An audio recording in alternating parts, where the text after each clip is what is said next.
हाँ तो बच्चों देखें, पिछले क्लास में हमने वर्ड प्रॉब्लम्स के कुछ क्वेश्चंस किए थे। उसमें से हमारा कुछ टाइप था, हमने 5 टाइप के क्वेश्चंस किए थे। अब हमारा 6th टाइप है। ये देखें, एक हमारा इस टाइप का भी क्वेश्चन आ सकता है। 5 years ago A was thrice as old as B। इसको बोलते हैं एज प्रॉब्लम। फादर और सन के बीच में भी हो सकता है, मदर फादर सिस्टर, ये तीनों के बीच में भी रिलेशन दे सकता है। आपको किसी भी टाइप से इस टाइप के क्वेश्चंस दे सकते हैं, ठीक है। तो इस तरह के क्वेश्चंस में हम सबसे पहले सपोज क्या करेंगे कि किसी का भी एज हमको फाइंड करना हो और कैसे भी फाइंड करना हो, तो सबसे पहले हम क्या करेंगे कि उसमें प्रेजेंट एज, सबका प्रेजेंट एज हम मान लेंगे। अगर 2 वेरिएबल है हमारा, फादर और सन का दिया हुआ है, तो हम फादर का x, सन का y ऐसे करके मान लेंगे प्रेजेंट एज। लिख देंगे let present age of father is x year and son is y year. क्योंकि अगर इस टाइप के क्वेश्चन में आप लोग प्रेजेंट एज से रिलेट करेंगे तो आपको बहुत सिंप्लिसिटी होगी इक्वेशन बनाने में और उसको सॉल्व करने में। तो देखें इसमें क्या कर रहा है, इस क्वेश्चन में ध्यान से अगर देखें तो 5 years ago A was thrice as old as B। यहाँ देखें लिखा हुआ है 5 years ago।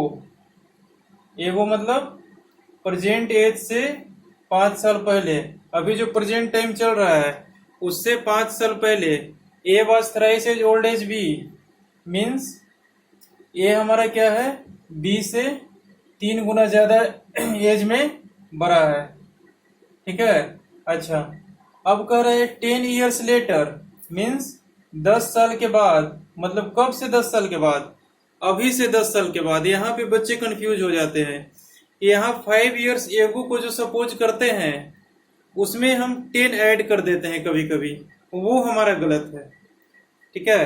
तो यहाँ देखिए 10 years later, इसका मतलब क्या कर रहा है, 10 साल बाद। मतलब वहां से नहीं, 5 year ago से 10 साल बाद नहीं बोल रहा है। ये 10 साल बाद कहाँ से बोल रहा है, प्रेजेंट टाइम से 10 साल बाद। A shall be twice as old as B means present age से 10 साल बाद अगर हम चलते हैं तो A का एज कितना हो जाएगा हमारा, B का डबल हो जाएगा। तो देखते हैं इसको कैसे सॉल्व करना है। तो कंडीशन और क्वेश्चन तो हमें समझ में आ गया। तो हमको यहाँ से इतना पढ़ने के बाद हमको ये तो पता चल गया कि किसको x और किसको y मानना है। तो let the present age of A be x. हम प्रेजेंट एज किसका माने हैं, ए का माने हैं x। अब present age of B, B का परसेंटेज कितना हो जाएगा, y। ओके, अच्छा अब देखिए कि इसमें आगे क्या करना है। परसेंटेज तो दोनों का हमको पता चल गया, इसका x ईयर से इसका y ईयर से पता नहीं चला है। मतलब हमने सपोज कर लिया है प्रेजेंट एज x ईयर्स और इसका y ईयर्स, ठीक है। ईयर्स लिख दें, नहीं भी लिखे तो कोई बात नहीं है, ठीक है। अच्छा, present age of A be x, present age of B be y. अब कहते हैं अकॉर्डिंग टू क्वेश्चन, क्वेश्चन के अनुसार हमारा पहला कंडीशन क्या कह रहा है, 5 साल पहले की बात की जा रही है। तो 5 साल पहले ए का एज कितना हो जाएगा, ये देखें ऐसे करके बना ले ए और बी। ए का हमारा क्या है, रफ में ऐसे करके बनाइएगा ए और बी। तो ए का हमारा प्रेजेंट एज कितना हम माने हैं, सपोज किए एक्स, और बी का वाई। तो 5 साल पहले ए का एज कितना होगा, x माइनस 5 ईयर्स। बी का एज कितना होगा, y माइनस 5 ईयर्स। ओके, अच्छा अब कह रहा है कि 5 साल पहले के कंडीशन है कि a was thrice as old as b means b का एज का 3 गुना ज्यादा हमारे किसका एज है, a का एज है। तो b के एज में अगर 3 से मल्टीप्लाई कर देते हैं तो वो a के एज के इक्वल आ जाता है। 5 साल पहले का कंडीशन ये बता रहा है। तो 5 साल पहले का कंडीशन में हम इसको अप्लाई कर दिया, ठीक है। तो क्या हो गया, x minus 5 is equal to 3 into y plus 5, y minus 5। Okay, ये हमारा फर्स्ट इक्वेशन बन गया। अब सेकंड इक्वेशन देखें कहां से लाएंगे। सेकंड इक्वेशन के लिए हमारा सेकंड कंडीशन दिया है क्या, 10 years later A shall be twice as old as B, means 10 साल बाद की घटना बता रही है। तो यहाँ पर देखिए इसमें 10 साल नहीं जोड़ेंगे, ऐसा नहीं कर देंगे x माइनस 5 प्लस 10। कुछ कुछ बच्चे ऐसे करके बना देते हैं कि ए का एज 10 साल के बाद इतना होगा। ये हमारा गलत है। गलत क्यों है? क्योंकि ये देखिए 10 ईयर्स लेटर हमारा ये कब से कह रहा है? प्रेजेंट एज से, मतलब अभी से 10 साल बाद बोल रहा है। हम कहाँ से एज में ऐड कर रहे हैं? 5 साल पहले से 10 साल बाद जोड़ रहे हैं। समझ में आ रही है बात? तो ये हमारा गलत है। तो प्रेजेंट एज से 10 साल बाद की बात करते हैं। प्रेजेंट एज ए का कितना था? x प्लस 10 ईयर्स लेटर, इसका 10 हो जाएगा, इज इक्वल टू, ये देखें क्या हो जाएगा आगे, 10 ईयर्स लेटर इसका हो जाएगा x प्लस 10 और b का कितना एज हो जाएगा? y plus 10। और हमारे पास कंडीशन क्या दे रखा है 10 साल बाद का? a shall be twice as old as b, means b का जितना एज है उसका डबल क्या हो जाएगा? हमारा a का एज हो जाता है 10 साल बाद। तो यहाँ क्या लिख देंगे? 2 into y plus 10 is equal to x plus 10। ये हो जाएगा हमारा सेकेंड कंडीशन। इन दोनों कंडीशन को सॉल्व करें। 2 इक्वेशंस 2 वेरिएबल फॉर्म हो चुके हैं। अब इसको सॉल्व करें, आंसर तक पहुंचे। बात समझे? तो देखते हैं इसका। इसमें x और y का जो वैल्यू आएगा वो डायरेक्ट हमारे क्या आ जाएगा? Present age of A and present age of B. और हमको फाइंड भी क्या करना है? Present age of A and B. तो यहाँ डायरेक्ट x और y का वैल्यू निकाल देंगे तो पर आंसर तक पहुंच जाएंगे। तो देखें यहाँ पे कैसे सॉल्व करते हैं। ये तो आपको सॉल्व करना आता ही होगा। इसको सिंप्लीफाई कर लें। x minus 5 is equal to 3 into y minus 5 लिखा हुआ है। तो ये हो जाएगा कितना? x minus 5 is equal to 3y minus 15। ये कितना हो जाएगा? x minus 3y is equal to 5 minus 15। x minus 3y is equal to क्या हो जाएगा? 10। ये तो हमारा आ गया सिंपलेस्ट फॉर्म इसका। इसका सिंपलेस्ट फॉर्म कैसे आएगा ये देखें। x plus 10 is equal to 2y plus 20। यहाँ कितना हो जाएगा? x minus 2y is equal to 10। Okay, ये हो गया हमारे पास रिड्यूस्ड फॉर्म इसका। इसका भी रिड्यूस्ड फॉर्म हमारे पास आ गया x minus 3y is equal to 10 और x minus 2y is equal to 10। ये हमारा फर्स्ट इक्वेशन था और ये हमारा सेकंड इक्वेशन हुआ है। अब इन दोनों को सब्ट्रैक्ट करके और एलिमिनेशन मेथड अप्लाई कर देंगे तो सॉल्व हो जाएगा। तो देखें यहाँ अप्लाई करते हैं।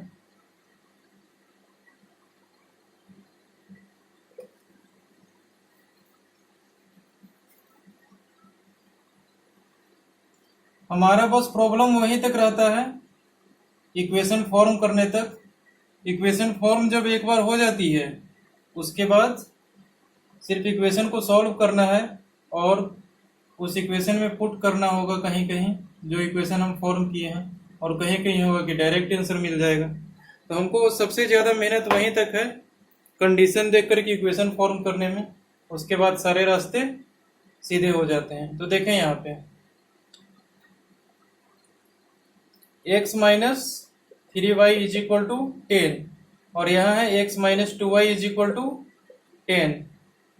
x minus 3y is equal to 10, यहाँ बोल रहा है x minus 2y is equal to 10। तो कहीं पर मिस्टेक हो रहा है, एक जगह माइनस 10 आना चाहिए।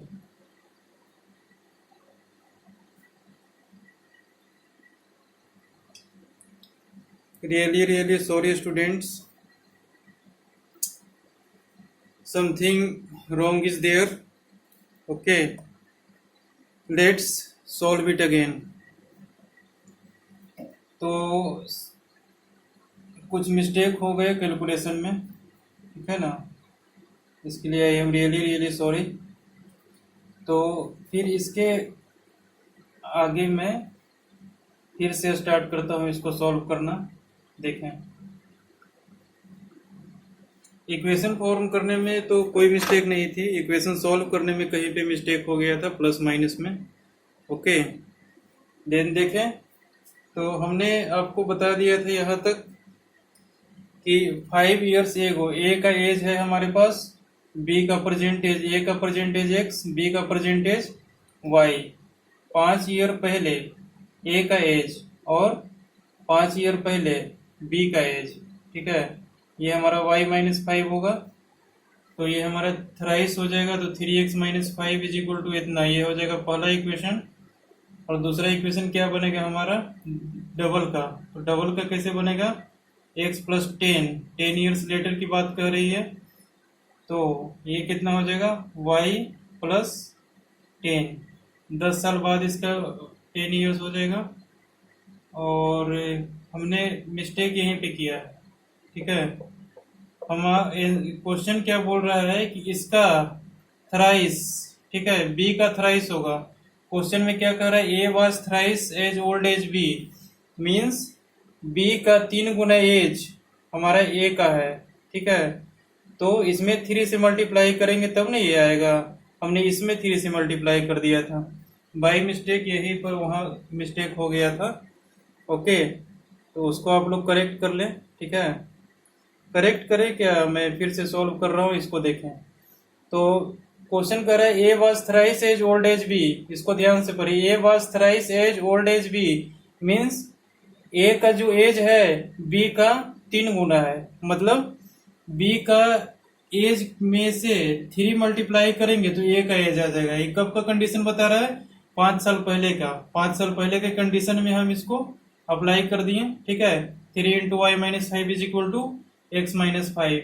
अब करें 10 ईयर्स लेटर, 10 ईयर्स लेटर क्या होगा, A shall B twice as old as B, means B का जितना एज है उसका डबल किसका एज हो जाएगा, ए का एज हो जाएगा, ठीक है। लैंग्वेज पकड़े, तो यहाँ डबल हो जाएगा हमारा बी का डबल हो जाएगा 1।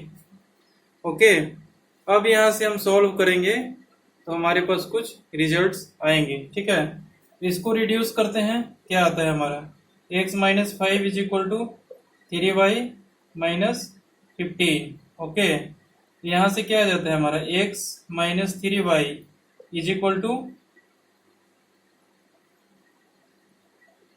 x minus 5 is equal to 3y minus 15।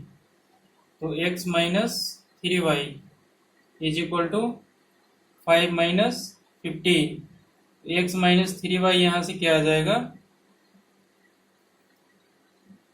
Minus 10। इसको ध्यान में रखें, x minus 3y is equal to minus 10 आ जाएगा। अच्छा, अब आगे देखें, आगे हम सेकेंड इक्वेशन को लेकर के चलते हैं, इसको सॉल्व करते हैं। क्या होगा हमारा, x plus 10 is equal to 2y plus 20।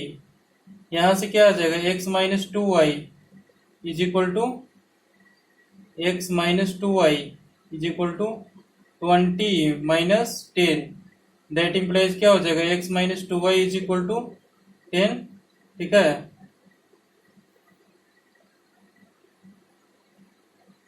ठीक है, x plus 2y is equal to 2y plus 20, x minus 2y is equal to 20 minus 10, that is equal to 10। x minus 2y यहाँ से आ गया क्या, 10, और यहाँ से आ गया x माइनस 3y आ गया माइनस 10, ठीक है। हमने पिछला में भी सोल्व किया था, वही बोल रहा था, कहीं कहीं मिस्टेक हो गया होगा जो कि हमें ध्यान में नहीं रहा। ओके, तो यहाँ पे माइनस 10 आना चाहिए था, वहां पे 10 आना चाहिए था। ओके, अब देखिए यहाँ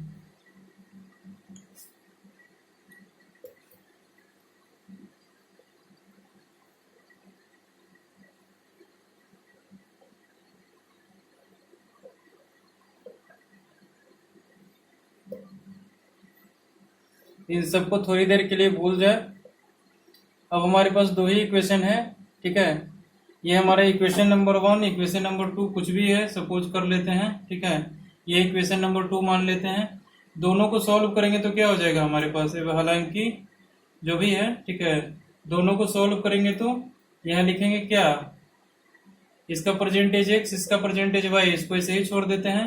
यहाँ पर लिखेंगे x minus 3y is equal to minus 10, ठीक है।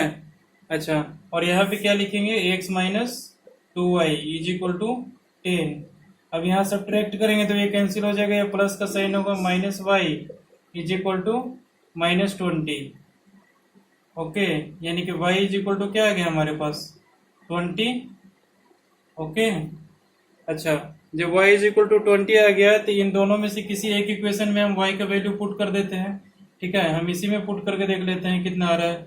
x minus 2 into 20 is equal to 10, x minus 40 is equal to 10, x is equal to 50। ठीक है, x हमारा 50 आ गया, y हमारा 20 आ गया। मतलब क्या है कि a का परसेंटेज हमारा कितना है 50 ईयर्स, एंड y का परसेंटेज है हमारा 20 ईयर्स। ठीक है, आप लोग भी देख लेना, कहीं कहीं कैलकुलेशन में मिस्टेक भी हो सकता है। ठीक है, तो मैं जो सोल्व किया हूँ उसमें मिस्टेक कहीं नहीं है, यहाँ फर्स्ट टाइम मिस्टेक मिला था। तो इसके पिछले वाले में आप लोग घबराए नहीं, कहीं पर मिस्टेक नहीं है। ठीक है, तो देखें, यही एक क्वेश्चन जिसमें मिस्टेक हो गया गलती से, इसके लिए रियली सॉरी। ओके, तो हमने अगेन से दोबारा से मैंने इसको सॉल्व कर दिया है। ठीक है, देख लें, यहाँ पर मेनली हमारा इक्वेशन बनाना बहुत बड़ी समस्या का काम था, जो कि इक्वेशन बन गया हमारा कंडीशन के आधार पे। उसके बाद हमने सॉल्व किया तो परसेंटेज दोनों का आ गया, ए का परसेंटेज हमारा 50 ईयर्स आ गया, बी का परसेंटेज 20 ईयर्स आ गया। ठीक है, अब क्वेश्चन के कंडीशन में रख करके देखे सेटिस्फाई कर रहा है कि नहीं। 5 साल पहले जाए तो एक ए का कितना एज हो जाएगा 50 minus 5 that is equal to 45 years, y का कितना एज हो जाएगा 15 ईयर्स। ठीक है, तो ये हमारा 45 और 15 का 3 गुना है 45, है ना। 15 इंटू 3 इज इक्वल टू 45, यानी 15 का 3 गुना क्या है 45 है, यानी कि पहला कंडीशन सेटिस्फाई हो रहा है। दूसरा कंडीशन क्वेश्चन में क्या दिया है 10 years later A shall B twice as old as B, means क्या है 10 सालों के बाद की बात बता रहा है। ठीक है, तो 10 साल के बाद हम परसेंटेज इसका कितना निकाल के लाए हैं 50 ईयर्स, इसका कितना निकाल के लाए हैं 20 ईयर्स, तो 10 साल बाद इसका 60 हो जाएगा और इसका कितना हो जाएगा 30। तो देख ले आराम से, बी का एज हमारा 30 हो जाएगा 10 साल बाद, और ए का एज कितना हो जाएगा 60, जो कि डबल है हमारा। ठीक है, तो दोनों कंडीशन को हमारा आंसर क्या कर रहा है सेटिस्फाई कर रहा है, मतलब हमारा सॉल्यूशन क्या है करेक्ट है। इसको इस तरह से चेक किया जाता है। ओके, अच्छा, इतनी बात तो समझ में आ गई होगी यहाँ तक। क्वेश्चन नंबर 6, तो एज का प्रॉब्लम हमारा इस टाइप से रहेगा। फादर और सन से भी रिलेट कर सकता है, सिस्टर और ब्रदर से भी रिलेट कर सकता है, किसी भी चीज से रिलेट कर सकता है। आपको सिर्फ रिलेशन को पकड़ना है कि कंडीशन देख करके रिलेशन को बनाना है, रिलेशन को बना करके फिर इक्वेशन को फॉर्म करना है, इक्वेशन को फॉर्म करके फिर आंसर तक पहुंचना है। ओके, तो चलते हैं हम नेक्स्ट एग्जांपल। देखिए हमारा नेक्स्ट एग्जांपल है हमारा 8 men and 12 boy can finish a piece of work in 5 days, while 6 men and 8 boys can finish it in 7 days. Find the time taken by one man alone and that of one boy alone to finish the work. Means question कह रहा है, question तो समझ गए होंगे आप लोग क्या कह रहा है। 8 आदमी है और 12 लड़के हैं, ये दोनों मिल करके किसी काम को 5 दिन में कंप्लीट कर देते हैं, जबकि 6 मेन और 8 बॉयज दोनों टुगेदर साथ में काम करते हैं तो 7 दिन में कंप्लीट कर देते हैं। तो हमको फाइंड करना है क्या कि एक आदमी जब अकेला काम करेगा तो कितना टाइम लगेगा, और एक बॉय अकेला काम करेगा तो कितना टाइम लगेगा।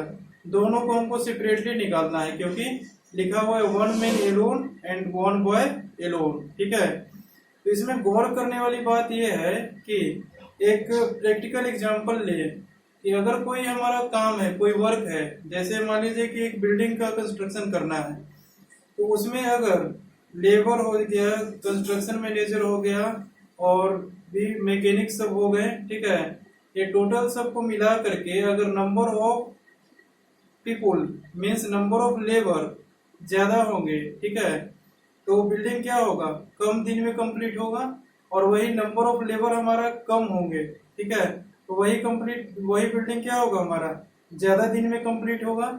मतलब इनवर्सली प्रोपोर्शनल है नंबर के, जितना नंबर ऑफ आदमी आएगा, ठीक है, उतना ही कम दिन में काम कंप्लीट होगा, और जितना ही कम नंबर ऑफ पीपुल आएगा उतना ही ज्यादा दिन में काम कंप्लीट होगा।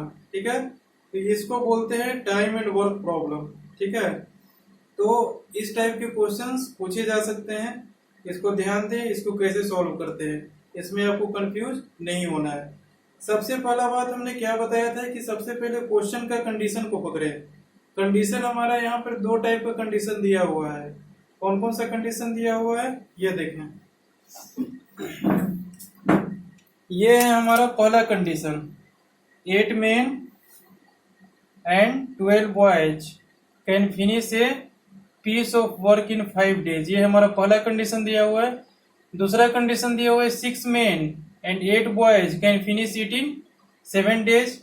तो find the time taken by 1 man alone and 1 boy alone to finish the work. 1 man alone और 1 boy alone, ये दोनों हमको फाइंड करना है।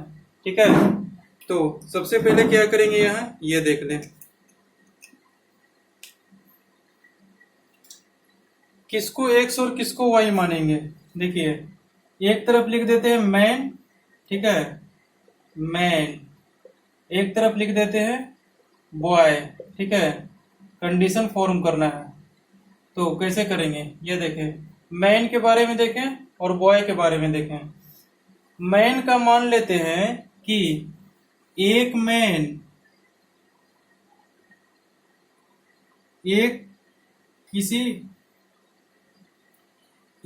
किसी काम को x दिन में पूरा करता है। 1 man can complete in x days। ठीक है, ये सपोज कर लेते हैं कि एक आदमी किसी वर्क को complete the work in x days। हमको को नहीं मालूम है ये एक आदमी कितना दिन में कंप्लीट करता है। हमने सपोज कर लिया ऐसे ही कि 1 man can complete the work in x days। अब बॉय पे आते हैं, यहां लिख देंगे 1 boy can complete the work in y days। ठीक है, यहां लिख देते सेम, मतलब कि उसी काम को एक लड़का y days में कंप्लीट कर रहा है, हम ये सपोज कर लिए हैं स्टार्टिंग में, और उसी काम को एक आदमी x दिन में कंप्लीट कर रहा है, ये हम सपोज कर लिए हैं। ठीक है, अच्छा, अब आगे बढ़ते हैं। काम हमारा क्या है, एक ही है। ठीक है, कोई भी हमारा काम है एक ही काम होगा। ठीक है, दो काम तो होगा नहीं, क्योंकि अगर बिल्डिंग कहीं पे बन रहा है तो बिल्डिंग ही बनेगा, उसी में बहुत सारे आदमी लगे रहेंगे। अगर कहीं पर फसल की खेती हो रही हो तो वहाँ फसल की कटाई होगी, तो एक ही खेत का फसल कटेगा। ठीक है, मतलब एक ही प्लॉट का या फिर एक ही एरिया का। ठीक है, तो काम तो हमारा एक ही है। ठीक है, सिंगल वर्क के बारे में यहाँ पे बात हो रहा है। काम तो बहुत तरह के हो सकते हैं, लेकिन यहाँ पे हमारा सिंगल वर्क के बारे में बात हो रहा है। ए पीस ऑफ वर्क मतलब एक सिंगल वर्क के बारे में बात हो रहा है। समझ में आ रही है बात। तो अब देखें, एक आदमी, मान लिया जाए कि एक हमारा बिल्डिंग का कंस्ट्रक्शन कर रहे हैं। ठीक है, समझिए ध्यान से, हम एक एग्जांपल लेते हैं वर्क का। ठीक है, ये हमारा मान लेते हैं कि एक बिल्डिंग का कंस्ट्रक्शन करना है। ठीक है ना, तो ये बिल्डिंग का जो कंस्ट्रक्शन करना है, तो अगर एक आदमी लगा है और उसको x दिन में पूरा कर रहा है। ठीक है, एक आदमी x दिन में पूरा कर रहा है। ठीक है, तो एक दिन में कितना पूरा होगा ये देखिए, एक आदमी एक काम को x दिन में पूरा कर रहा है, यानी कि x days लगते हैं takes to complete by 1 man। ठीक है, एक आदमी के द्वारा कंप्लीट करने में हमारा x दिन लगते हैं। ठीक है, एक दिन में वर्क कितना कंप्लीट होगा ये बता दीजिए। x दिन लगता है कंप्लीट करने में, तो एक दिन में क्या होगा, 1/x पार्ट वर्क का कंप्लीट होगा। ठीक है, कैसे देखें, मान लेते हैं कि x हमारा कोई वैल्यू ले लेते हैं समझने के लिए, थोड़ी देर के लिए। ठीक है, मान लेते हैं कि x हमारा यहाँ पे 4 है। ठीक है, मतलब कि एक आदमी हमारा 4 दिन में कंप्लीट कर रहा है इस बिल्डिंग को फॉर्म करने में। तो एक आदमी 4 दिन लगाता है इस बिल्डिंग को बनाने में, तो एक दिन में कितना बनाएगा? जो बिल्डिंग होगा उसका 1/4 पार्ट बनाएगा एक दिन में, तभी तो 4 दिन में कंप्लीट पार्ट बना देगा। समझ में आ रहा है? जो बिल्डिंग है उसका 1/4 पार्ट अगर एक दिन में बनाता है तब ना 4 दिन में टोटल बना देगा। अगर वही हमारे एक आदमी, ठीक है, 10 दिन में इस बिल्डिंग को फॉर्म करता है कंप्लीट, ठीक है, तो एक दिन में यही आदमी कितना बनाएगा? इस बिल्डिंग का 1/10 पार्ट कंप्लीट करता होगा एक दिन में, तभी तो 10 दिन में टोटल बिल्डिंग कंप्लीट कर रहा है। ये बात को समझिए, ठीक है। तो यहाँ पे कह रहा है कि एक दिन में एक काम एक आदमी कंप्लीट कर रहा है, ठीक है, तो एक दिन में कितना करेगा? 1/x पार्ट करेगा, ठीक है। अच्छा, यही चीज हम बॉय के लिए भी अप्लाई कर देते हैं। बॉय के लिए क्या लगेगा? ये देखिए, एक दिन की बात किया जाए तो 1 डे वर्क कंप्लीट, एक दिन में काम कितना कंप्लीट होगा? 1/y पार्ट, ठीक है। अगर इसे बॉय के लिए अप्लाई कर दिया जाए तो 1/y पार्ट आएगा, ठीक है। सेम चीज, क्योंकि एक दिन में अगर ये बॉय हमारा y दिन में कंप्लीट कर रहा है तो एक दिन में कितना कंप्लीट कर पाएगा? 1/y पार्ट, तभी तो y दिन में कंप्लीट कर रहा है, ठीक है। अब x दिन में ये मैन कंप्लीट कर रहा है तो एक दिन में हमारा 1/x पार्ट कंप्लीट कर रहा है, तभी तो x दिन में टोटल काम कंप्लीट कर दे रहा है। ओके, अच्छा, अब से यहां से देखें, हमने बॉय का निकाल लिया कि एक दिन में कितना काम कंप्लीट कर रहा है, और हमने मैन का नाम निकाल लिया कि एक दिन में कितना काम कंप्लीट कर रहा है, ठीक है। तो पहला कंडीशन की ओर हम ध्यान देते हैं। पहला कंडीशन हमारे क्या है? 8 men and 12 boys can finish A work in 5 days। 8 आदमी और 12 लड़का दोनों साथ में अगर काम करते हैं तो काम को 5 दिन में कंप्लीट करते हैं। तो सबसे पहले हम 8 मेन के बारे में बात कर लेते हैं, ठीक है। एक आदमी हमारा 1/x पार्ट एक दिन में कंप्लीट कर रहा है, तो 8 आदमी, 8, हाँ, तो 8 मैन, ठीक है, एक दिन में हमारा 1/x पार्ट कंप्लीट हो रहा है। 8 मैन इन 1 डे, एक दिन में 8 आदमी कितना कंप्लीट करेगा? ये देखिए, 8 इंटू 1/x पार्ट, ठीक है, क्योंकि अगर आदमी 8 है और एक आदमी हमारे 1/x पार्ट कंप्लीट कर रहा है तो 8 आदमी मिल जाएगा तो कितना हो जाएगा? 8/x पार्ट हो जाएगा कंप्लीट, ठीक है। ये तो हमारा एक दिन की बात हुआ, ठीक है। वही हमारा 12 आदमी, ठीक है, 12 लड़का, 12 लड़का काम करेगा हमारा कितना दिन? 5 दिन काम करेगा, ठीक है। एक दिन में हमारा वर्क कंप्लीट एक लड़का कितना करता है? 1/y पार्ट, ठीक है।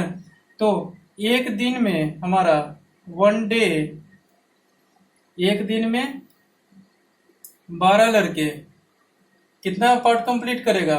12 इंटू 1/y पार्ट, ठीक है। जो काम रहेगा उसका 1/y पार्ट एक लड़का कर रहा है, तो जब 12 लड़का आ जाएगा तो एक दिन में कितना काम निपट जाएगा? 12/y पार्ट, ठीक है। ये तो पता चल गया हमारा, ठीक है ना। तो हमको ये पता चल गया कि एक दिन में 12 लड़के कितना पार्ट काम कर रहे हैं, और 8 लड़के, 8 मेन, 8 आदमी एक दिन में कितना पार्ट कंप्लीट कर रहा है, ठीक है। तो दोनों मिल करके एक दिन में हमारे कितना पार्ट कंप्लीट करता है? 8/x part plus 12/y part. समझ में आ रही है बात?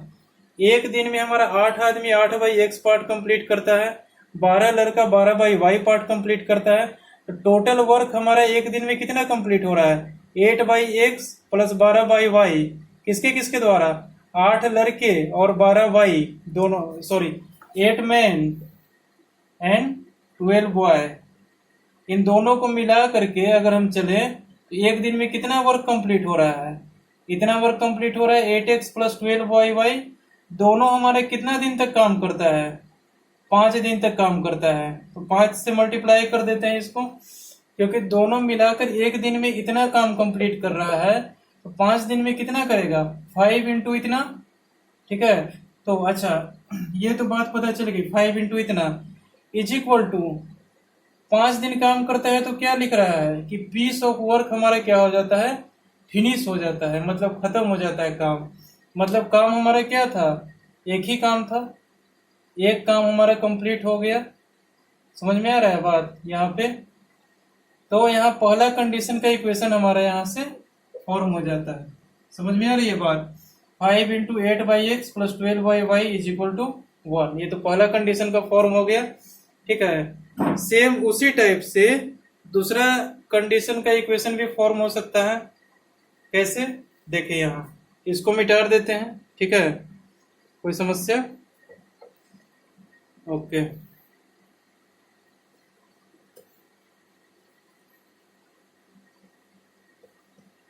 समझ में तो बात आ गई ना।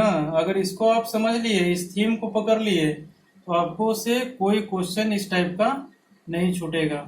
किसी भी कॉम्पिटिटिव एग्जाम में क्वेश्चंस आएंगे, ठीक है, या फिर बोर्ड एग्जाम में आएंगे, तो इस टाइप का आप सॉल्व कर सकते हैं। कंसेप्ट सिर्फ पकड़ में आना चाहिए। ठीक है, जो मैं बता रहा हूँ वो पकड़ में आना चाहिए। बहुत सारे लोगों को पकड़ में नहीं आता है, इसलिए वो लोग क्वेश्चन नहीं कर पाते हैं, रॉन्ग क्वेश्चन कर देते हैं। कैसे कैसे प्रोसीड कर रहे हैं, इस चीज को ध्यान से पकड़िए। ठीक है ना, तभी आप सॉल्व कर पाइएगा। ये हुआ हमारा 5 into 8/x plus 12/y is equal to 1, ये तो हमारा पहला इक्वेशन बन करके आया। ठीक है, अच्छा इसको यहाँ लिख लेते हैं। 5 into 8/x plus 12/y is equal to 1। ठीक है, अच्छा अब हमारा देखिए अगला हमारे पास कंडीशन क्या दे रखा है, 6 men and 8 boys can finish it in 7 days। समझ में आ रही है बात। मतलब 6 आदमी और 8 बॉय दोनों मिल करके 7 दिन में काम को कंप्लीट कर देते हैं। तो एक दिन में 6 मैन, एक मैन एक दिन में 8/x तो मिटा भी दिए ना। हमने क्या सबसे स्टार्टिंग में सपोज किया था, ये देखें, स्टार्टिंग में यही ना सपोज किया था मैन के बारे में, कि 1/x पार्ट हमारा कंप्लीट करता है एक आदमी। समझ में आ रही है बात। यहाँ पर बॉय के लिए हम क्या सपोज किए थे, 1/y पार्ट कंप्लीट करता है। तो यहाँ से तो हमारा पहला इक्वेशन निकल करके आ गया। अब दूसरे इक्वेशन के लिए क्या करें हम, ये देखें, 6 मेन एक दिन में कितना कर पाएगा, 6/x पार्ट कंप्लीट करेगा। अच्छा अब 8 बॉय के बारे में बात करते हैं, तो कितना कंप्लीट करेगा, 8/y पार्ट। ठीक है, बॉय के बारे में हो गया, और ये हमारा मैन के बारे में हो गया। ठीक है, 6 मैन हमारा 6/x पार्ट कंप्लीट करेगा, 8 बॉय हमारा 8/y पार्ट कंप्लीट करेगा। अगर दोनों मिला देते हैं तो एक दिन में कितना कंप्लीट करेगा, 6/x plus 8/y part complete करेगा। ठीक है, अच्छा दोनों मिल करके 6 मेन और 8 बॉय दोनों मिल करके कितना दिन में काम को फिनिश कर लेते हैं, 7 डेज में। यानी कि इस पूरे में अगर हम 7 से मल्टीप्लाई कर देते हैं तो हमारा 1 के इक्वल आना चाहिए, क्योंकि कंप्लीट वर्क क्या है हमारा, 1 है। समझ में आ रही है बात। ठीक है, अच्छा तो हमारे पास यहाँ से 2 इक्वेशंस आ गए। ठीक है, और 2 वेरिएबल्स आ गए, x एंड y। अब इसको आप सॉल्व कर लें, सॉल्व करके आंसर निकाल सकते हैं, कितना आंसर आ रहा है। तो यहाँ देखिए x और y किसको सपोज किए, ये तो याद रहेगा ना, किसको सपोज किए हैं, 1 man alone can complete in work in x days. Man एक आदमी अकेला किसी काम को एक दिन में, x दिन में पूरा करता है, ये मैंने सपोज किया है। ठीक है, सेकंड में सपोज किया कि 1 boy alone can finish the work in y days. ठीक है, बॉय के लिए हमने सपोज किया है, तो ये तो याद रहेगा। तो अभी सारे को मिटा देते हैं। ठीक है, हमारे पास ये भी प्रॉब्लम है, बोर्ड का साइज बहुत छोटा है, तो दिक्कत है, थोड़ी बहुत परेशानी तो आपको भी उठाना पड़ेगा। वीडियो को आप देखें और कॉपी में नोट कर लें, और फिर आगे प्रोसीड कर लें, और बाद में देखें तो समझ में आ जाएगा टोटल चीज़। मेनली समझना जरूरी है, लिखें या ना लिखें उससे कोई फर्क नहीं पड़ता। अगर समझ में आ गया तो लिखने की जरूरत ही नहीं है, आप खुद से सॉल्व कर सकते हो अपना माइंड चला के। तो देखें, हमारा पहला इक्वेशन ये फॉर्म हो गया, ठीक है। इसको ऐसे लिख देते हैं 8/x plus 12y is equal to 1/5। ये हमारा पहला इक्वेशन बन जाएगा। दूसरा इक्वेशन क्या बनेगा, 6x plus 8y is equal to 1/7, ठीक है। इन दोनों इक्वेशन को सॉल्व कीजिएगा, ठीक है। कैसे सॉल्व करेंगे, 1/x को क्या पुट करेंगे, u, और 1/y को क्या पुट करेंगे, v, ठीक है। अब 8u plus 12v is equal to 1/5 आ जाएगा।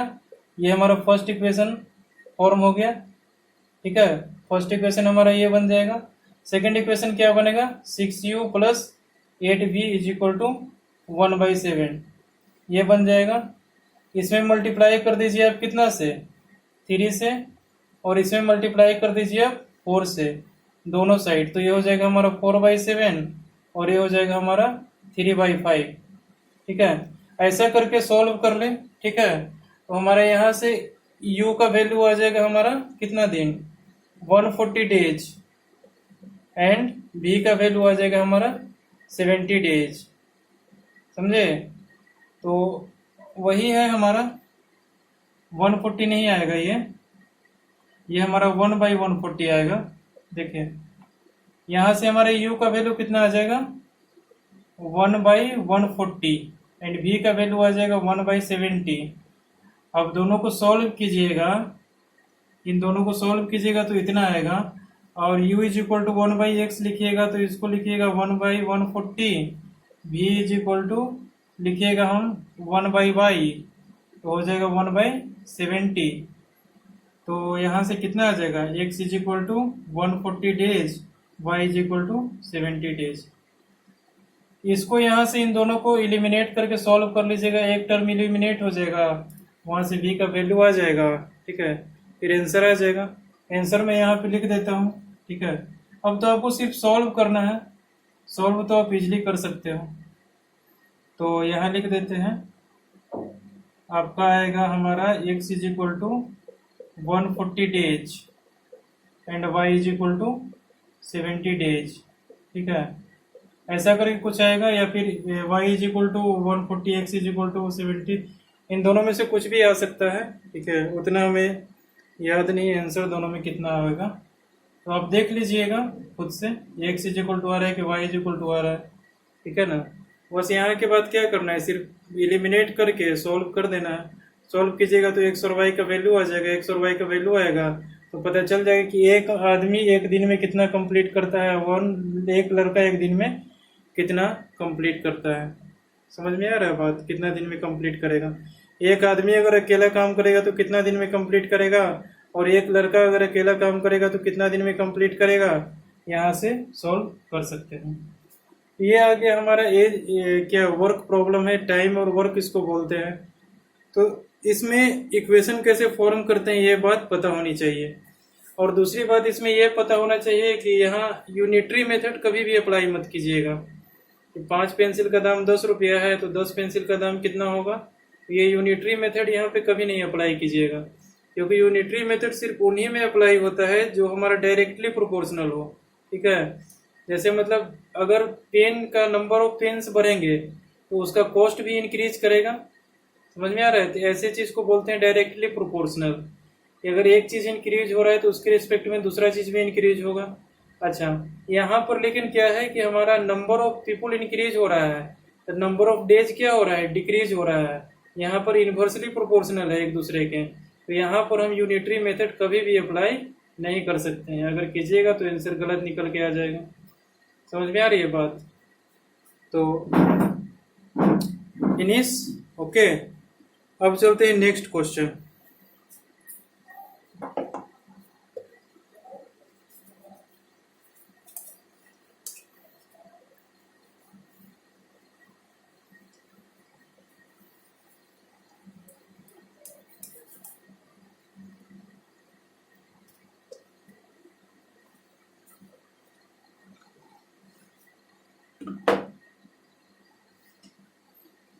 देखें यहाँ पे, chemist has one solution containing 50% acid and second one containing 25% acid.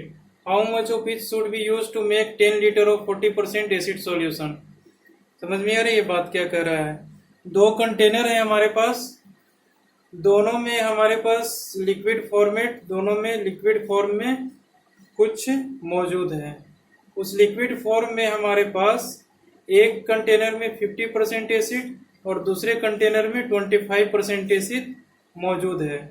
तो कितना हमको दोनों में से निकाल के मिक्स करना होगा दोनों कंटेनर से, ताकि हमारे पास 10 लीटर सॉल्यूशन बनना चाहिए जिसमें कि 40% हमारा एसिड होना चाहिए। जैसे देखें यहाँ पर हमारा कह रहा है कि वन सॉल्यूशन कंटेनिंग 50% एसिड, ठीक है।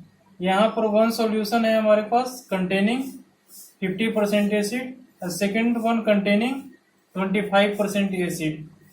ये तो हमारा पहला कंडीशन हो गया इतना दूर तक। अब यहाँ पर क्या कह रहा है, how much it should be use to make 10 litres of 40% acid solution. Then what can I do here? First thing is that कि हमें इन दोनों कंटेनर को पहले देखना होगा। एक में हमारा कितना है 50% एसिड, दूसरे में कितना है 25% एसिड। ओके, मान लेते हैं कि इससे हम x लीटर निकालें, x लीटर निकाल रहे हैं और इससे हम कितना लीटर निकाल रहे हैं y लीटर। कितना परसेंट सॉल्यूशन, कितना परसेंट एसिड फॉर्म करने के लिए? 40% एसिड फॉर्म करने के लिए। तो यहाँ पर अगर x लीटर इसका निकालेंगे, y लीटर इसका निकालेंगे, तो दोनों को मिला करके हमारे कितना होना चाहिए? 10 लीटर होना चाहिए, क्योंकि सॉल्यूशन का अमाउंट हमारे कितना दिया हुआ है? 10 लीटर दिया हुआ है। तो सॉल्यूशन अगर हम दोनों में से, इसमें से x लीटर और इसमें से y लीटर निकाल करके ऐड करते हैं तो हमारा x प्लस y लीटर बन जाता है कितना? 10 लीटर। ये हमारा पहला इक्वेशन बन गया। यहाँ से दूसरा इक्वेशन क्या कर रहा है हमारा कि एक सॉल्यूशन जो है हमारा x लीटर वाला जो सॉल्यूशन है, हमने सपोज किया उसमें से 50% एसिड हम निकाल रहे हैं। तो कितना एसिड इसमें है हमारा मौजूद? अगर x लीटर हम इसमें से निकालते हैं तो x का 50% इसमें मौजूद है, ऐसा क्वेश्चन में दिया हुआ है। तो कितना हमारे पास एसिड आएगा? ये देखें, x का 50%, x का 50% कितना आएगा? x/2, यानी कि अगर x लीटर सॉल्यूशन हम इसमें से निकालते हैं तो इसमें कितना लीटर एसिड मौजूद रहता है हमारा? x/2 litre. इतना बात समझ में आ रहा है? यहाँ पर हमारा x/2 लीटर एसिड मौजूद है। इस सॉल्यूशन में कितना एसिड मौजूद है ये देखिए। अगर y लीटर हम इसमें से निकाल रहे हैं तो इसमें हमारा कितना लीटर मौजूद है? y/4 litre. कैसे? ये देखें, y का 25% हमारा, अगर y लीटर निकालेंगे तो इसमें 25% एसिड होगा। y का 25% कितना हो जाता है? y/4 लीटर, यानी कि y/4 लीटर हमारा इसमें एसिड है और इसमें कितना है? x/2 litre. इसमें हमारा x/2 लीटर एसिड और इसमें हमारा कितना है? y/4 litre acid.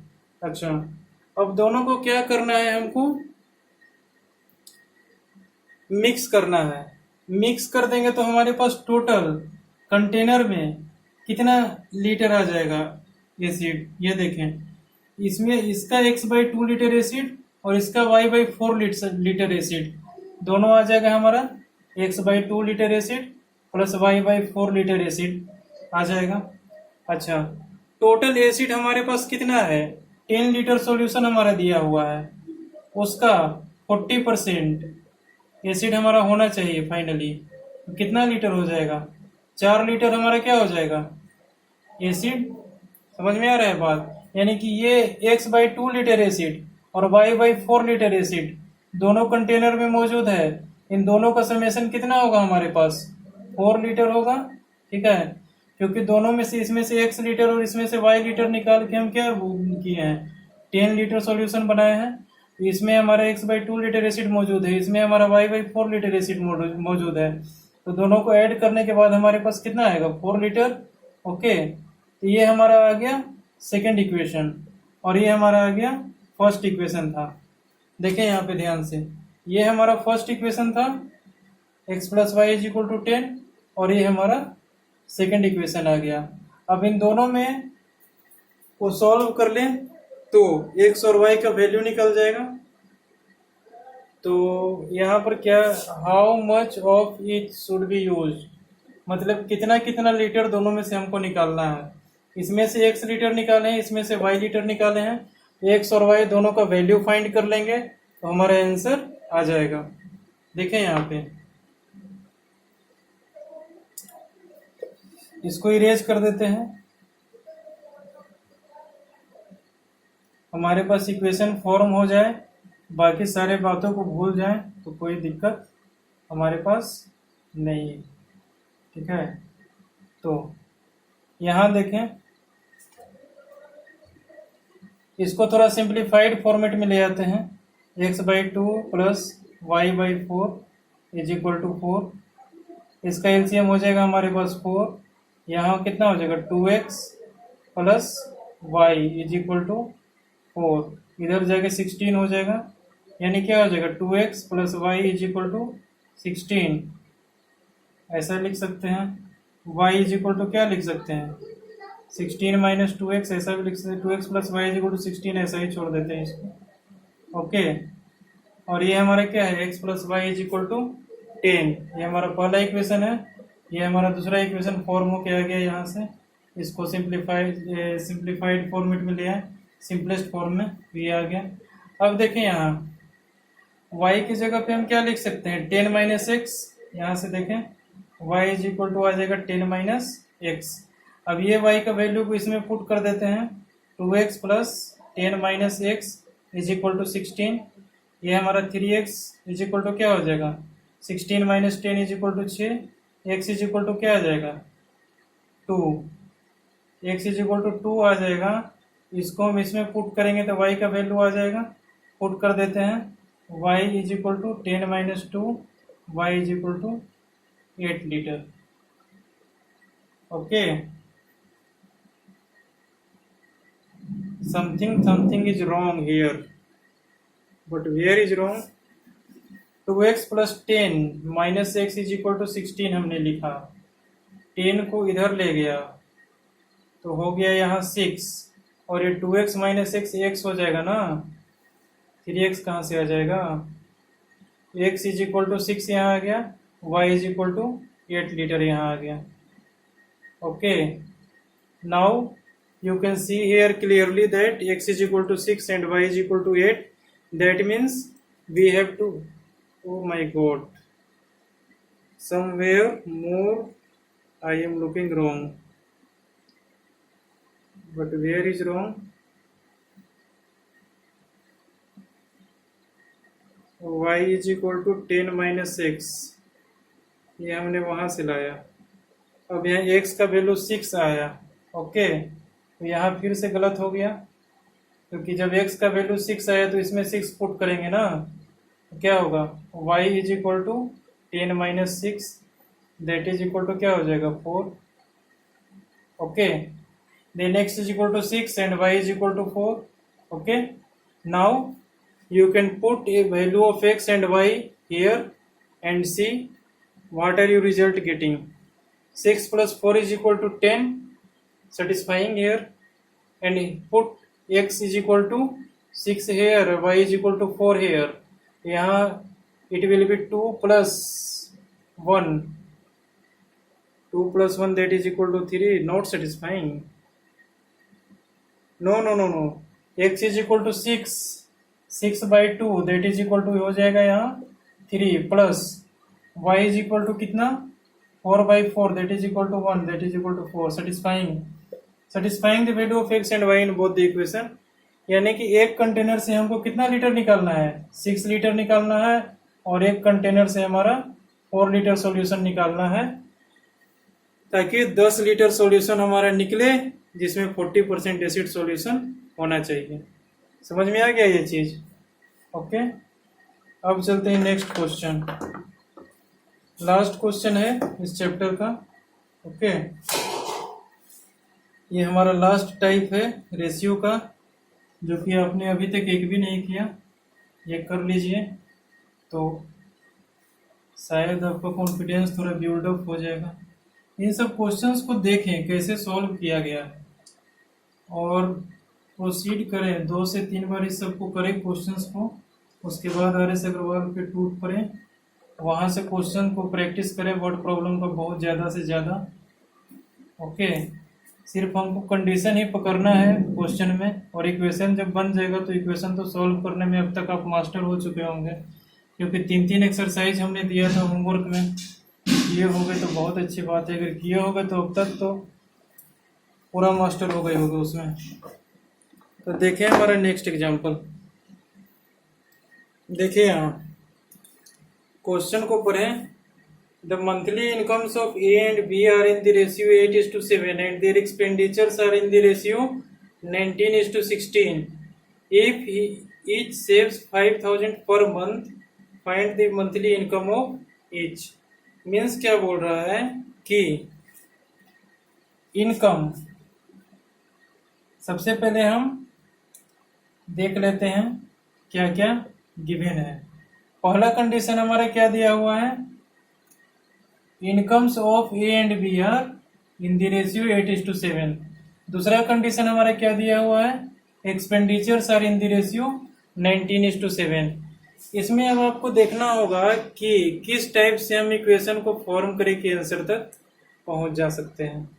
तो सबसे पहले देखें इनकम, A और B ये दोनों लिखते हैं, ठीक है। पहला लिखते हैं यहाँ इनकम।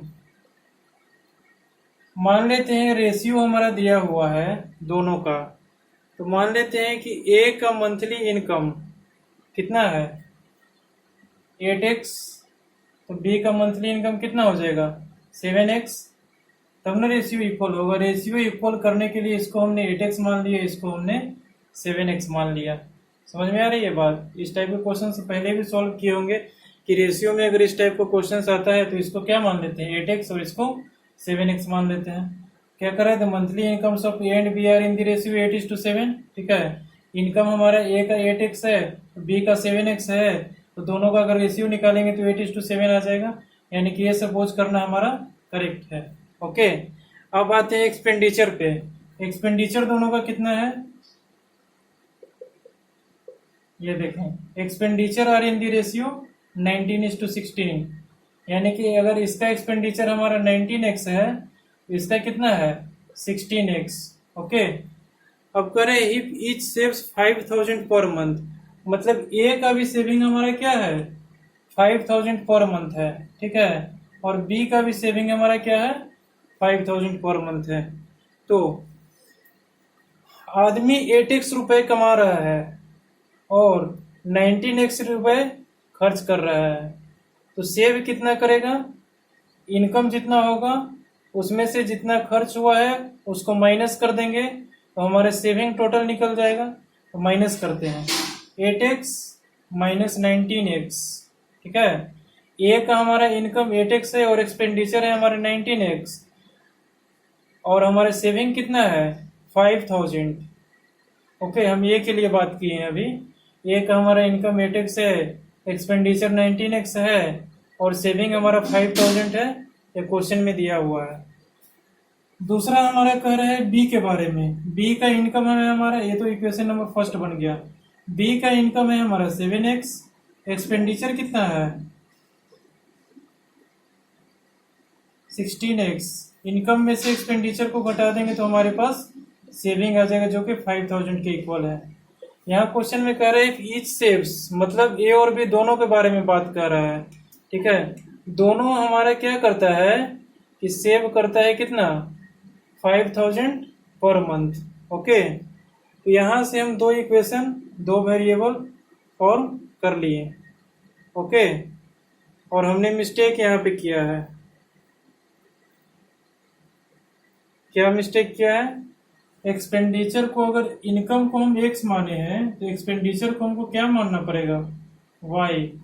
दोनों सेम अगर मान लेते हैं तो गड़बड़ हो जाएगा। ओके, रेशियो हमको इक्वल करना है, इनकम को हम ऑलरेडी मान ले लिए हैं, कोई एक्स नंबर है जिससे मल्टीप्लाई करने के बाद 8 आ रहा है, कोई एक्स नंबर है जिसको मल्टीप्लाई करने के बाद 7 मल्टीप्लाई करने के बाद हमारा बी का नंबर आ रहा है, तो एक्स कोई नंबर है सब मान लिए। ओके, तो अगर हम यहाँ पर एक्स माने हैं इनकम में, तो एक्सपेंडिचर में हमको वाई मानना पड़ेगा, दोनों में सेम चीज हम नहीं मान सकते हैं। तो एक्सपेंडिचर में हम वाई पुट कर दें। ओके, तो एक्सपेंडिचर हमारा यहाँ पे कितना हो जाएगा, वाई हो जाएगा 8x माइनस 19y, और ये 8x minus 7x minus 16y is equal to 5000 होगा। दो इक्वेशंस बन गए, दो वेरिएबल्स बन गए। अब इन दोनों को सॉल्व करेंगे तो हमारे पास क्या आ जाएगा, x और y का वैल्यू आ जाएगा, और x और y का वैल्यू यहाँ पर आंसर नहीं है। आंसर क्या आएगा, x का जो वैल्यू आएगा उसमें हमको 8 से मल्टीप्लाई करेंगे तो a का इनकम आएगा, और x में 7 से मल्टीप्लाई करेंगे तो b का इनकम आएगा। ठीक है, तो देखते हैं सॉल्व करके क्या बनता है। यहाँ देखें, यहाँ से हम y इज इक्वल टू क्या लिख सकते हैं,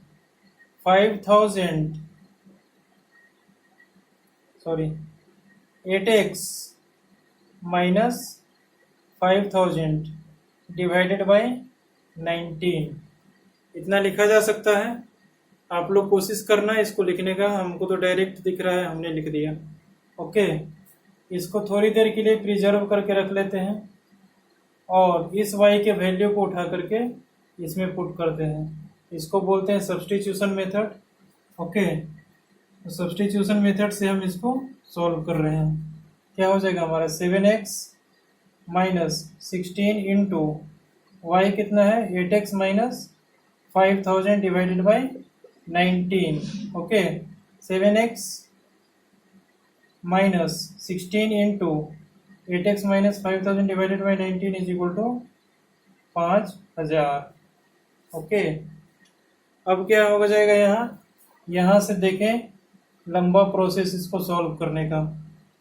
यहाँ से क्या हो जाएगा हमारा, ये देखें, कलर चेंज नहीं करें, 7x minus 128x plus 80,000, okay, divided by 7x minus 128x plus 80,000 divided by 19 is equal to 5000। अब यहाँ से 19 को एलसीएम ले लिया, 19 यहाँ से 16 को अंदर में मल्टीप्लाई कर दिया, और यहाँ से 19 को एलसीएम ले लिया, तो कितना हो गया 133x minus 128x plus 80,000। Okay, अच्छा, अब यहाँ पे क्या बन गया, ये हमारा 5000। ओके, यहाँ से कितना आ गया 5x plus 80,000 is by 19 is equal to 5000। यहाँ से x इज इक्वल टू कितना आ जाएगा 19 5 जा 95,000 उधर हो जाएगा, 95,000 में से 80,000 सब्ट्रैक्ट करेंगे तो कितना हो जाएगा 15,000, यानी कि 5x इज इक्वल टू कितना आ जाएगा 15,000, और यहाँ से x इज इक्वल टू आ जाएगा 3,000। Okay, this is the value of x, we will put in this equation to find the value of y। Okay, x का वैल्यू तो हमारा 3000 आ गया, ठीक है ना, लेकिन हमको y के वैल्यू फाइंड करने की यहाँ पर आवश्यकता नहीं है, क्योंकि क्वेश्चन में देखें क्या पूछा है, find the monthly income of each. सिर्फ इनकम ही तो पूछा है, एक्सपेंडिचर तो पूछा नहीं है। तो हमारा इनकम कितना दूर तक है, यहाँ से लेकर के यहाँ तक हमारा इनकम है, नीचे हमारे एक्सपेंडिचर से कोई मतलब हमको नहीं है, क्योंकि एक्सपेंडिचर पूछा ही नहीं है। पूछता तो y का वैल्यू निकाल के और पुट करके चेक कर लेते और बता देते कितना है। अब a का इनकम निकालने के लिए हमको क्या करना पड़ेगा, सिर्फ x का वैल्यू नहीं है हमारा a का आंसर, 8x फाइंड करना पड़ेगा। 8 इंटू 3000 कितना हो जाएगा 24,000। हमारा किसका इनकम आ गया, a का इनकम। b का इनकम निकालने के लिए क्या करना पड़ेगा, 7x है तो 7 इंटू एक्स का वैल्यू कितना है 3000, कितना हो जाएगा 21,000। ये हमारा हो जाएगा b का इनकम ओके, ये हमारा बी का इनकम हो गया और ये हमारा ए का इनकम आ गया। ठीक है, तो इस टाइप से इस तरह के इक्वेशंस को सॉल्व करते हैं। ठीक है, एक और टाइप का क्वेश्चन आएगा आपका अप स्ट्रीम और डाउन स्ट्रीम। ठीक है, तो उसको नेक्स्ट क्लास में कर लिया जाएगा। ओके, बहुत सारे टाइप के क्वेश्चंस आएंगे, रेशियो का बहुत सारा टाइप का आएगा, एज का बहुत सारा टाइप का आएगा, बोट का आएगा, अप स्ट्रीम डाउन स्ट्रीम का आएगा, स्विमिंग पूल का आएगा, स्विमिंग मैन का आएगा, दो ट्रेन के बीच का डिस्टेंस निकालने के लिए आएगा। ओके, तो यहाँ पर पूरा प्रैक्टिकली सोच करके कंडीशन क्या होना चाहिए। जैसे देखें, अगर ट्रेन का आपको क्वेश्चन दे दे तो देखें, अगर ट्रेन का लेंथ मेजर करना है तो ट्रेन का इंजन से लेकर के फर्स्ट पार्ट से लेकर लास्ट पार्ट तक को ऐड करना पड़ता है ट्रेन में। अच्छा, अब बोट में क्या होता है? बोट में होता है up stream down stream. Up stream मतलब जिधर की ओर धारा जा रहा है, मतलब क्या बोलते हैं, स्ट्रीम मतलब क्या होता है? नदी का धारा, जिधर की तरफ धारा को फ्लो कर रहा है उसके अपोजिट में अगर हम चलने की कोशिश करेंगे उसको बोलेंगे अप स्ट्रीम। ओके, और अगर जो नदी का धारा है उसके अपोजिट डायरेक्शन में अगर मूव करेंगे तो हम उसको बोलेंगे डाउन स्ट्रीम। तो अप स्ट्रीम डाउन स्ट्रीम का क्वेश्चन आएगा तो आपको फील करना पड़ेगा कि अप स्ट्रीम में एक्चुअल में क्या हो रहा है। अगर बोट हमारा अप स्ट्रीम में जा रहा है तो अप स्ट्रीम में जाएगा तो धारा के अपोजिट साइड में बोट जाएगा। बोट अगर धारा के अपोजिट साइड में जा रहा है तो नदी का धारा का जो स्पीड होगा हमारा और जो बोट का स्पीड होगा, दोनों को आपस में क्या कर देना है, सब्ट्रैक्ट करने के बाद जो रिजल्ट आता है वही हमारा बोट का स्पीड होगा। क्योंकि बोट का स्पीड अगर नदी की स्पीड धारा की स्पीड से ज्यादा है तभी बोट हमारा अप स्ट्रीम में चल पाएगा। अगर उसकी इक्वल या उसकी कम है तो अप स्ट्रीम में नहीं मूव कर पाएगा। अगर डाउन स्ट्रीम है तो डाउन स्ट्रीम में हमारा स्पीड इंक्रीज कर जाता है। कैसे? एक तो बोट का स्पीड ऑलरेडी से है और ऊपर से वाटर का स्पीड यानी कि धारा का स्पीड दोनों का साथ है। डाउन स्ट्रीम का मतलब क्या होता है? जिधर की ओर धारा का फ्लो हो रहा है उधर की ओर एक बोट या फिर मैन स्विम कर रहा है या फिर बोट जा रहा है, जो भी कुछ कंडीशन दिया होगा क्वेश्चन में। तो अब डाउन स्ट्रीम में क्या करना है, बोट का स्पीड और वाटर का स्पीड दोनों को ऐड कर देना है और अप स्ट्रीम में क्या करना है, दोनों को माइनस कर देना है। इस टाइप से करके इक्वेशन को फॉर्म करके सॉल्व करें। अगर फिर भी सॉल्व नहीं होता है तो क्या करें, डाउट में पूछे फिर हम उसको सॉल्व करेंगे। ओके, ज़्यादा बेटर होगा कि हमने जितने टाइप करवा दिए हैं, ये बहुत हार्ड टाइप का क्वेश्चन था, इससे ज़्यादा हार्ड टाइप का क्वेश्चन आपको पूछा नहीं जा सकता है बोर्ड्स में। ओके, तो थोड़ा बहुत घुमा सकता है कहीं पे, तो इसी टाइप से हमको प्रोसीड करना है और ऐसे इक्वेशन को फॉर्म करके हमको क्वेश्चन के कंडीशन के हिसाब से सॉल्व करना है। एक ट्रेन का देखिए, ट्रेन में लोगों को कंफ्यूजन आता है, उसका देख लें।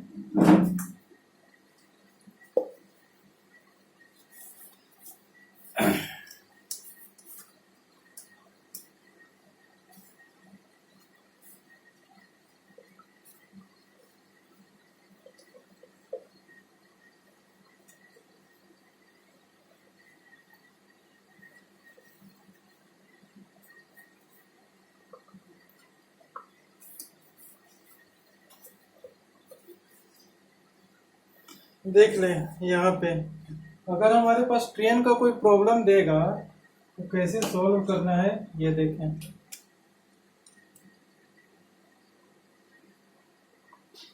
ये हमारा मान लेते हैं कि नहीं, मैं नहीं सॉल्व कर रहा। अगर आप ट्राई करें, आप अगर ट्राई कीजिएगा और नहीं बनेगा उसके बाद मैं सॉल्व करूँगा। मैंने इतने टाइप का इसलिए करवा दिया क्योंकि आप लोग को कहीं पर कोई कंफ्यूजन क्रिएट नहीं हो। अब आप खुद से नहीं सॉल्व कीजिएगा, सारे क्वेश्चन मैं सॉल्व कर दूंगा, तो फिर आप लोग को कोई प्रॉफिट नहीं होगा। ठीक है, आप लोग कुछ क्वेश्चन को सॉल्व करें। तो यहाँ देखें, ये मान लिया जाए कि हमारा कोई भी ले लेते हैं, ये ट्रेन है हमारा ए और ये ट्रेन है हमारा बी, ठीक है। ये ट्रेन ए है हमारा और ये ट्रेन है हमारा बी। अच्छा, अब मान लेते हैं कि हमको बोलेगा क्वेश्चन में कि ट्रेन बी हमारा ट्रेन ए को क्रॉस करने की कोशिश कर रहा है, ठीक है। तो ट्रेन बी को टोटल क्रॉस करने में हमको कितना डिस्टेंस चलना पड़ेगा? ये वाला जो डिस्टेंस है ये तो हमारा एक्स्ट्रा चलना पड़ेगा, क्योंकि जब ये क्रॉस करने के लिए स्टार्ट करेगा तो यहाँ से जो चलेगा, ठीक है, यहाँ से जब चलेगा तो यहाँ तक पहुंच जाएगा तो ट्रेन का लेंथ हो जाएगा। उसके बाद जब तक ये लास्ट छोर तक नहीं पहुंच जाता है, ठीक है, तब तक हमारा क्या होगा, ये क्रॉस नहीं करेगा। तो ये वाला लेंथ भी हमारा क्या करना पड़ेगा, इस वाले लेंथ में ऐड करना पड़ेगा। मतलब इतना लेंथ तो चलेगा ही चलेगा ऑलरेडी इसको क्रॉस करने के लिए, लेकिन उसके अलावा इतना लेंथ उसको और चलना पड़ेगा क्रॉस करने के लिए। क्यों? क्योंकि अगर इतना ही लेंथ सिर्फ चलेगा तो ये डब्बा हमारा क्या हो जाएगा, इसके इर्द गिर्द ही रहेगा कहीं पे। मान लीजिए पीछे वाला बोगी हमारा यहाँ है, आसपास रहेगा कहीं पे। अगर इतना डिस्टेंस चल दिया तो इसको ट्रेन को क्या कर लेगा, कंप्लीटली क्रॉस कर जाएगा, ठीक है। तो यहाँ पर देखें, अगर इसका लेंथ हमारा एल दिया हुआ है, इसका लेंथ हमारा एक्स दिया हुआ है, तो इसको क्रॉस करने के लिए टोटल डिस्टेंस कितना हो जाएगा, एल प्लस एक्स हो जाएगा, ठीक है। ऐसे करके ट्रेन का क्वेश्चन सोल्व करें। ओके, अब देखें दूसरा टाइप हमारा दे देगा क्या, अप स्ट्रीम और डाउन स्ट्रीम का केस दे देगा। उसको भी देख लें कैसे सॉल्व करते हैं। ये हमारा रिवर है, मान लेते हैं कि हमारा स्ट्रीम का फ्लो हो रहा है इधर डायरेक्शन में, ठीक है। अच्छा, जब स्ट्रीम हमारा इधर डायरेक्शन में फ्लो हो रहा है, मान लेते हैं कि एक हमारा बोट है, यहाँ इस टाइप से दे देते हैं बोट को। ये बोट हमारा भी इस डायरेक्शन में जा रहा है जिस डायरेक्शन में स्ट्रीम का फ्लो है। और स्ट्रीम मान लीजिए कि x किलोमीटर पर आवर की रफ्तार से जा रहा है, ठीक है। और हमारा बोट कितना किलोमीटर की रफ्तार से जा रहा है, y किलोमीटर पर आवर की रफ्तार से जा रहा है। तो अगर ये हमारा डाउन स्ट्रीम है, यहाँ दिख रहा है डाउन स्ट्रीम है, क्योंकि इसका स्ट्रीम का मूवमेंट का डायरेक्शन और बोट के मूवमेंट का डायरेक्शन, दोनों के मूवमेंट का डायरेक्शन क्या है हमारा, सेम है। तो ये हमारा क्या हो जाएगा, डाउन स्ट्रीम हो जाएगा। डाउन स्ट्रीम के केस में क्या हो जाएगा, बोट को और स्पीड कर देगा, बोट को अपना स्पीड धारा दे देगा इसको, ठीक है। तो मतलब क्या हो जाएगा, एक्स प्लस वाई हो जाएगा टोटल स्पीड बोट का, ठीक है, इतना हो जाएगा। और वही अगर हमारा डाउन स्ट्रीम रहेगा तो अपोजिट डायरेक्शन में चलेगा। मतलब मान लीजिए कि बोट इधर की ओर चल रहा है और धारा इधर की ओर मूव कर रहा है, तो क्या होगा, हमारा ये जो स्पीड इधर से जा रहा है उतना स्पीड इसको क्या करेगा, डिक्रीज करने की कोशिश करेगा। तो हमारा क्या हो जाएगा, हमारा एक्स माइनस वाई। ओके, ये हमारा कंडीशन फुलफिल करेगा। ये डाउन स्ट्रीम का, ये अप स्ट्रीम का केस है और ये डाउन स्ट्रीम का केस है, ठीक है। ऐसे करके आप बना के इक्वेशन को सॉल्व कीजिएगा। ओके, फिर इसी में टाइम निकालना रहेगा, कितना डिस्टेंस चला वो निकालना रहेगा। ट्रेन में भी हमारा वही दे देगा, 200 किलोमीटर दूरी पे है, 300 किलोमीटर दूरी पर है, एक स्टेशन से दो स्टेशन के बीच में जा रहा है। ऐसा करके बहुत सारे केस फॉर्म कर सकता है। तो आप सॉल्व करें, ठीक है। कौन सा एक्सरसाइज हो जाएगा, वर्ड्स प्रॉब्लम का। हाँ, अब टोटल क्वेश्चन वर्ड प्रॉब्लम का आप लोग सॉल्व कर सकते हैं। करें एक्सरसाइज 3E को कंप्लीट कर लें। ओके, 3E को कंप्लीट करने के बाद हमारा क्या हो जाता है, एक्सरसाइज टोटल कंप्लीट हो जाता है, linear equation in two variable का। फिर अगले क्लास में स्टार्ट करेंगे हम triangles, Thales theorem, proportionality theorem, basic proportionality theorem, angle bisector theorem, ठीक है। ये सब चीज मैं स्टार्ट करूंगा अगले क्लास में। ओके, ट्रायंगल चैप्टर है, उसके बाद क्या है हमारा, ट्रिगोनोमेट्री है, ट्रिगोनोमेट्री भी स्टार्ट कर देंगे थेल्स थ्योरम वगैरह पढ़ाने के बाद। ओके, तो एक्सरसाइज 3 को कंप्लीट करें, जो डाउट होगा सॉल्व करके कल तक बताएं हमें।